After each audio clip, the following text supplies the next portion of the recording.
आणि ते पण नाही लावले महाराष्ट्रात. सध्या महाराष्ट्रात एनपीएस योजना आहे ना, आरएनपीएस आहे ना तुमची यूपीएस आहे. सब गाजर आहे, काही नाही भेटलंय तुम्हाला. असेच पडता तुम्ही उठून, असेच पडून जाता. म्हणून तुमच्या माती अशा वेगवेगळ्या योजना मारल्या जातात. मित्र लक्षात घ्या, संयमानं लढा ठेवावा लागेल, थांबावं लागेल.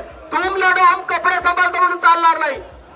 त्याच्यामुळे सर्व मित्रांनो एकत्र यायचं आहे, एक संघ राहायचा आहे. त्यामुळे जे मागचे आमचे मित्रमंडळी आहे त्यांच्यापर्यंत जर आवाज पोहोचत असेल त्यांनी समोर या. अनेक आमदार इथे येण्याचे बाकी आहेत. यानंतर